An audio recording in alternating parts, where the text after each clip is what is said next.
wanted to get your outlook on what do you see? Where do you see arm wrestling going in 5 years? Do you see it hitting the mainstream? That's an interesting one, mate, because there are certainly options for that to happen, aren't there?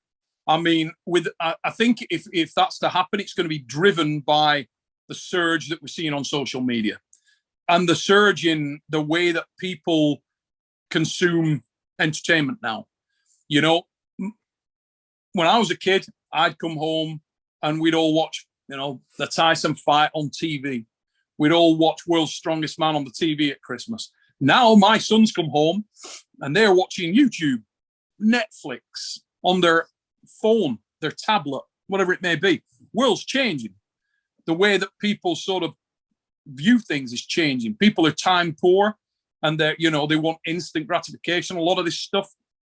There's so much interest in the sport of arm wrestling now. I mean, all the emotion that you see online for things that perhaps just wouldn't have got that is because we've got an enormous influx of guys who are casual fans, new fans. They don't have an in-depth understanding of the sport. Who gives a shit? I think it's great. If these guys are getting involved and I don't care if they write the biggest, most short-sighted, ignorant dick move comment of all time. If they're watching arm wrestling and enjoying it and they're there to learn, friggin' awesome. Welcome, guys. Welcome to the sport and thanks for seeing who we are. Thanks for taking the time. Really appreciate you coming and having a look. And if I can help to educate these guys, to teach them about the sport, show them little bits about the sport, or just advise them on other people like Toddzilla and guys like that who can show them that what they do, whoever they identify it with, whichever arm wrestler whoever's character resonates with them, I try and steer them in that direction to let them advance their understanding and enthusiasm for the game. I think it's mega. That kind of massive influx of new guys has got to be a great thing, and it's exciting to see where the game can go. The crossover is exciting. Guys like Larry Wheels getting involved from other strength sports. In the Arm Wars that's coming up, we've got two guys debuting from World's Strongest Man competitors like Rob Frampton and Lawrence Charley. Friggin' awesome. Eddie Hall trying bits up. This is ace. It's wonderful. And we've got to be welcoming these guys in. Totally agree. And who do you see as the top 3 arm wrestlers in 5 years from now in North America? Well, Corey West's going to be one of them. Yeah, I totally agree with that one. Dude, Corey West's a beast. I mean, man's a beast. You can talk about open category, can't you? You can say, you're open category guys. These are the guys. Or you can say emerging talents in the lighter weight classes. And I would really love to see some guys from those lower weight categories really embrace the sport and rise. I would, the old WL thing that I used to love the strapline, who will rise? And I love that. I fucking love that. I love that, who's coming? Who's the guy? Who's the next guy to really embrace it? And I don't want to see the old guard fall by the wayside. I don't want to see Michael Todd Hutchins, Jerry Caderet, who is fucking ace, Marcio Barboza, Matt Mask, Devin Lara. All these guys are amazing. But I want to see their ranks bolstered by new blood. I want to see guys come through who maybe we don't know yet, but are potential killers. Guys that can go to the next level, evolve the sport for North America. That's the guys who I want to find. Part of the thing with the Savage search was about that. I want to find that guy.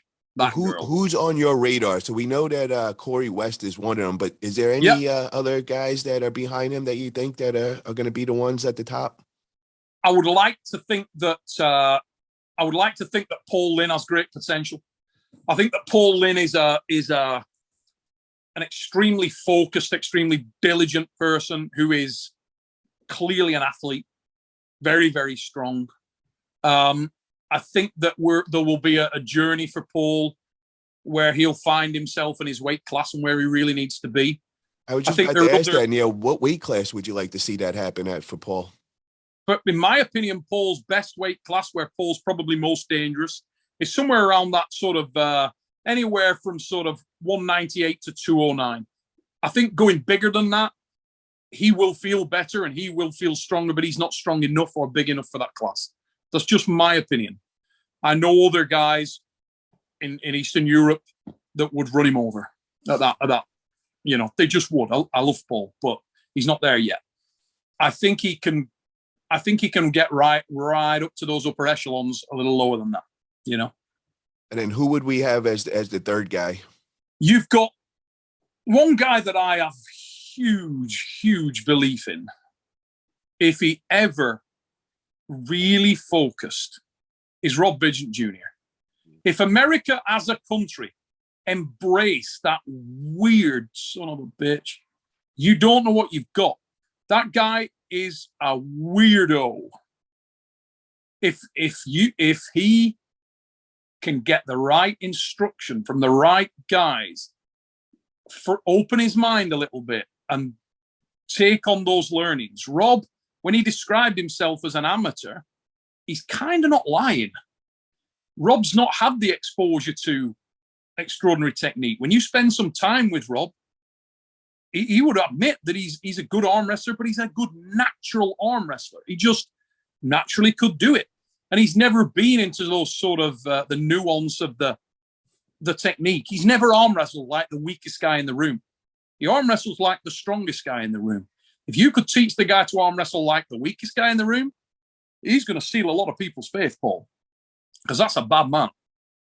Yeah, I've definitely heard that before. You know, Travis Bajan's always said that. He said that the potential of Rob Vigent is just next level, you know.